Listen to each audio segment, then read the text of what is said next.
حضرت عائشہ رضی اللہ تعالی عنہ تھیں یا کوئی دوسری زوجہ، رسول اللہ صلی اللہ علیہ وسلم کو کھانے میں زہر ملا کے دیا گیا. اللہ نے بذریعہ وحی آپ کو اطلاع کر دی، مگر آپ چند نوالے تناول فرما چکے تھے. اس سے آپ صلی اللہ علیہ وسلم کی جان تو بچ گئی، زندگی بچ گئی، مگر ہر سال آپ کو اس کی تکلیف ہوتی تھی اس زہر کی وجہ سے. اور اسی زہر کے اثر سے آپ کو آخر عمر میں بخار ہوا اور اسی میں آپ صلی اللہ علیہ وسلم کا انتقال ہوا. اب یہ بات کی بات ہے، اس پہ بحث کی ضرورت نہیں کہ 2.5 سال بعد زہر نے کیسے اثر کیا، لیکن جب تک صحیح بخاری میں باب وفات النبی میں یہ روایت موجود رہے گی کہ پیغمبر کو بیماری کے درمیان دوائی پلانے کی کوشش پہلے کی گئی اور حضور نے پینے سے انکار کر دیا. حضور بچے نہیں ہیں، حضور نبی ہیں، اور تمہارا اپنا مشہور فقرہ ہے کہ علاج سنت ہے، تو حضور دوائی کیوں نہیں پی رہے تھے؟ غش آیا، انہوں نے دوائی پلائی.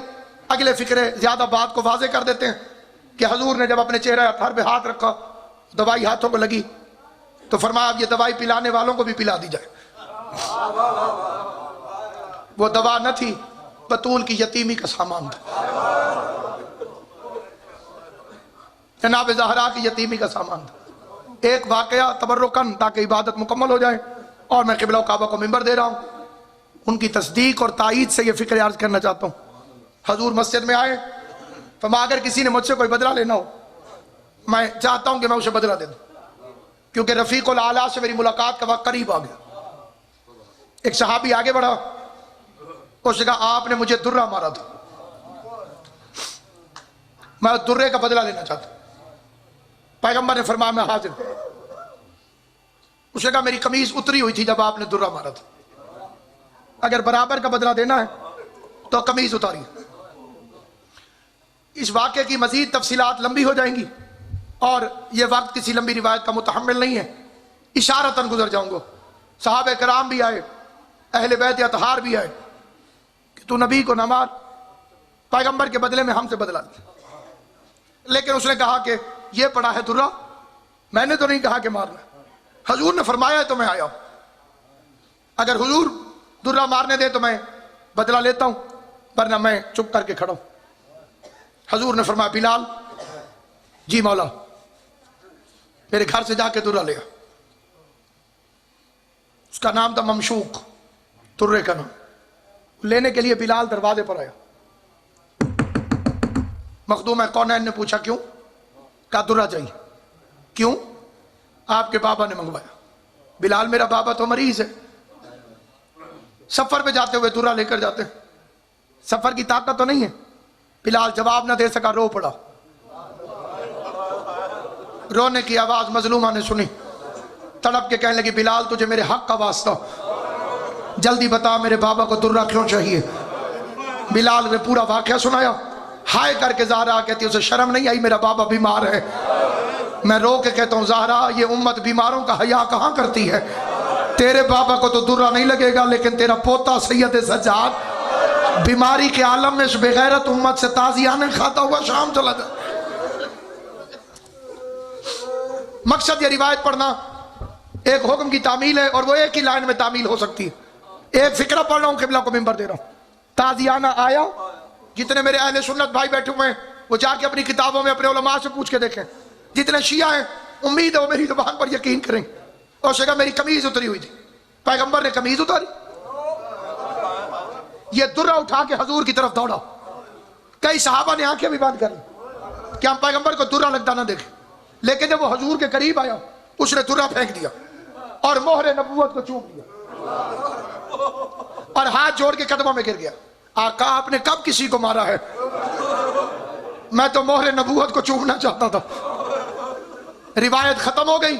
ایک لائن کا سوال، اسی کا جواب چاہے دل میں دے دینا چاہے ہائے کر کے دے دینا، اور میں منبر چھوڑ رہا ہوں. بدو نے آقا کی مہر نبوت کو چوم لیا. اس نے بآواز بلند کہا آپ نے کبھی کسی کو نہیں مارا تو مجھے کیوں مارتے؟ کیا حضور کو پتا نہیں تھا کہ میں نے اسے درہ نہیں مارا؟ کیا آقا کو پتا نہیں تھا؟ پیغمبر کو پتا نہیں تھا؟ شہنشاہ انبیاء کو پتا نہیں تھا؟ پیغمبر اعظم نہیں جانتے تھے؟ بولو پورے مجمع سے سوال. جو چیز بدو کو پتا تھی کہ میں نے تازیانہ نہیں مارا، کیا نبیوں کے سلطان کو قبلہ جی پتا نہیں تھا؟ شاید پتا تھا نا. پھر نبی نے اسے جھٹلایا کیوں نہیں؟ کتنی دیر یہ گفتگو ہوتی رہی، درہ آتا رہا، قمیض اترتی رہی، لوگ سامنے آتے رہے. نبی نے کیوں نہیں کہا تو جھوٹا ہے؟ شاید محمد مصطفیٰ صحابہ کی تربیت کر رہے تھے کہ دیکھو میں نے اسے بھی خالی نہیں بھیجا جو میرے سامنے آ کے جھوٹا حق مانگ رہا تھا.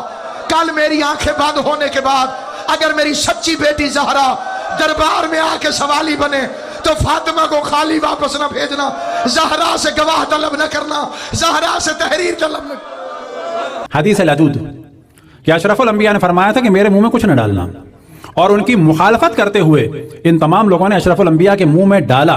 وَلَدَدْنَاهُ ہم نے زبردستی منہ میں ڈالا. وَجَعَلَ يُشِيرُ عِلَيْنَا اور وہ اشارہ کر رہے تھے کہ میرے منہ میں نہ ڈالو. اور بعد میں اپنا دفاع کرنے کے لیے کہا گیا کہ جو کچھ منہ میں ڈالا تھا وہ ہمارے منہ میں بھی ڈالا گیا. اس کا مطلب ہے آپ پر شک تھا، لیکن یہاں پر اصل میں جھوٹی داستان ہے. بتایا یہ جا رہا ہے کہ ہمارے منہ میں ڈالا تھا باقی کچھ نہیں تھا، جبکہ حقیقت یہ ہے جو ان کے منہ میں ڈالا تھا وہ کچھ تھا، اور آپ نے یہ بہانہ بنایا کہ جو ہمارے منہ میں ڈالا گیا. لیکن اس میں یہاں پر بھی پھنس جاتا ہے انسان کہ کیوں اشرف الانبیاء نے کہا کہ ان کے منہ میں بھی ڈالو اور حضرت عباس کے منہ میں نہیں ڈالا. اب یہ حدیث العدود کے بارے میں پورا ہمارا لیکچر ہے کہ پہلے کہا گیا کہ جی ہم نے ڈالا، بعد میں کہا گیا کہ یہ جو زبردستی دوا ڈالی ہے یہ وہ لائی تھی وہاں سے. کون؟ حبشہ سے. کون لائی تھی؟ اسما بنت امیس پہ ڈالا گیا ہے قتل. اور پھر کبھی ڈالا گیا جناب زینب بنت جہش پر، مختلف لوگوں پہ ڈالا گیا. یہاں سے پتہ چلتا ہے کہ اس کا مطلب اشرف الانبیاء کو دیا گیا. تو حدیث العدود اور اس کے بعد جو اصل موضوع ہے، تفصیل سے نہیں جاتے اس میں، کہ اشرف الانبیاء دنیا سے طبعی طور پہ نہیں گئے تو وہ زہر سے ہیں. اب جب زہر سے گئے ہیں، ہم یہ کہتے ہیں کہ انہی دنوں میں دیا ہے زہر.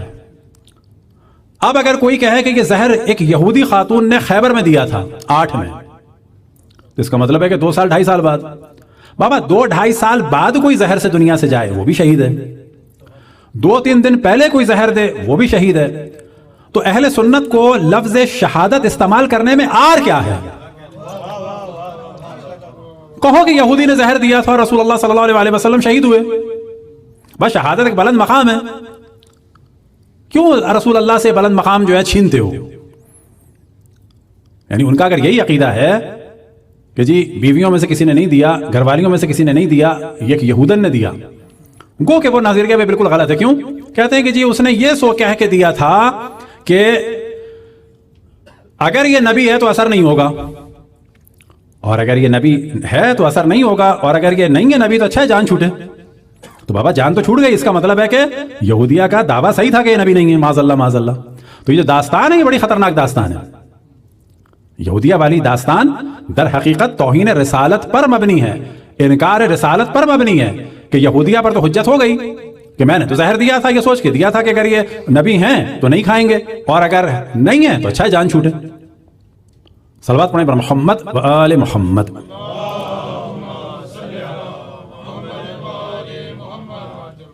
تو جناب عائشہ سے بھی مسلم میں نقل ہوا، یہ دفن سے ریلیٹڈ جو گفتگو چل رہی تھی اس میں ہم توجہ دلائیں. وما علمناه الا سمعنا صوت المصاحی، کہ ہمیں دفن رسول اللہ کا پتہ نہیں چلا. کب؟ کہ جب پھاوڑوں کی آواز آنے لگی. جب پھاوڑوں کی آواز آئی تو ہمیں اندازہ ہوا. یہاں سے ایک اور چیز کھلتی ہے آگے. یہ جو ان کے کمرے والا موضوع ہے انشاءاللہ اس کو ڈسکس کریں گے. بابا اگر ان کے کمرے میں دفن ہوئے ہیں تو ان کے کمرے کی تو دوسری فضیلتیں بیان کرتے ہیں جہاں وہ رہتی تھی. اچھا اب جا کے اسی کمرے میں دفن ہوئے ہیں تو پھر ان کے سامنے پھاوڑا چلنا چاہیے تھا. یہ تو وہیں بیٹھی ہوتی نا اپنے کمرے میں، لیکن یہ کیا فرماتی ہیں؟ وما علمناه الا سمعنا صوت المصاحی، کہ جب ہمیں پتا چلا کہ پھاوڑوں کی آواز آ رہی، اس کا مطلب دوسری جگہ بیٹھی تھی. بس ان کا کمرہ الگ تھا اور جہاں رسول اللہ صلی اللہ علیہ وسلم دفن ہوئے وہ کمرہ الگ تھا. لیکن اگر مان بھی لیا جائے کہ انہی کا کمرہ تھا تو بابا آپ کے والد تو فرما رہے ہیں اور آپ نے بھی ساتھ دیا، کیونکہ جناب عائشہ کا یہ قول ہے کہ یہ والی حدیث کہ جب میراث کا پرابلم اٹھا تو کسی کو بھی علم نہیں تھا سوائے میرے بابا کے، انہوں نے یہ پرابلم سولو کیا. کون سا پرابلم؟ نحن معاشر الانبیاء لا نورث، کہ ہم انبیاء میراث نہیں چھوڑتے. تو خود ان کا یہ دعویٰ ہے اپنے ابا کی فضیلت بیان کرتے ہوئے کہ یہ روایت کا علم کسی کو بھی نہیں تھا. اور اسی پر حضرت ام سلمہ صلوات اللہ وسلام علیہا نے ان لوگوں پر اٹیک کیا تھا، بڑا ٹیکنیکلی اٹیک کیا تھا، بڑا زوردار اٹیک کیا تھا کہ یہ نہیں ہو سکتا، کیونکہ پہلا حکم جو رسول اللہ صلی اللہ علیہ وسلم کو آیا وہ کیا آیا؟ وَأَنذِرْ عَشِيرَتَكَ الْأَقْرَبِينَ، سب سے پہلے اپنے گھر والوں تک پیغام پہنچاؤ۔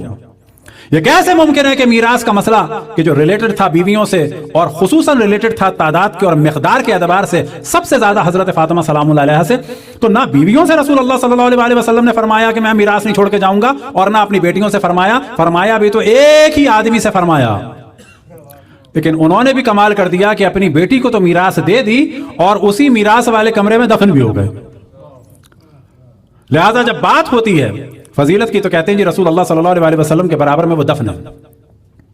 تو ابو حنیفہ کے پاس جا کے ایک شخص نے سوال کیا کہ میرا بھائی جو ہے وہ شیعہ ہو گیا ہے، تو کہا کہ تم فضیلت نہیں بتاتے کہ جناب ابو بکر جو ان کے پاس دفن ہے؟ کہا کہ میں نے بتائی تھی، مگر اس نے کہا کہ وہ تو پھر غصبی جگہ ہے۔ اب یہاں پہ سوال یہ پیدا ہوتا ہے کہ بابا آپ فرما رہے ہیں کہ انبیاء میراث نہیں چھوڑتے، پھر آپ کی بیٹی کو کمرہ کیوں ملا؟ اچھا آپ یہ کہہ رہے ہیں کہ سب کچھ ہوتا ہے پھر صدقہ اور بیت المال میں جانا چاہیے، تو کمرہ بھی بیت المال میں جانا چاہیے تھا۔ یہ کمرے کی اتھارٹی پاور کیوں بیویوں کے پاس آ گئی؟ کمرے کی اتھارٹی پاور کیوں آپ کی صاحبزادی کے پاس آ گئی؟ پھر آپ اس میں دفن بھی ہو گئے۔ اچھا اب جناب عمر کے جب دنیا سے جا رہے ہیں تو انہوں نے بھی پیغام بھجوایا کہ مجھے اجازت دے دی دفن ہونے کی۔ آپ اجازت یا تو تمام مسلمانوں سے لیں، اگر آپ ان خاتون سے اجازت لے رہے ہیں تو آپ تو پہلے کہہ چکے تھے مل کے سب، اور حضرت فاطمہ کو ان کے حق سے محروم کیا تھا۔ یہ کیا وجہ ہے کہ جی بیٹی کو میراث نہ ملے، بیٹی کو میراث نہ ملے اور بیوی کو میراث مل جائے، اور اس بیوی کی میراث کا آپ کو یقین بھی ہے، اور آپ آخر وقت میں کہتے ہیں کہ مجھے دفن ہونے کی اجازت بھی دے دو۔ لیکن یہاں پر گفتگو ایک اور بڑی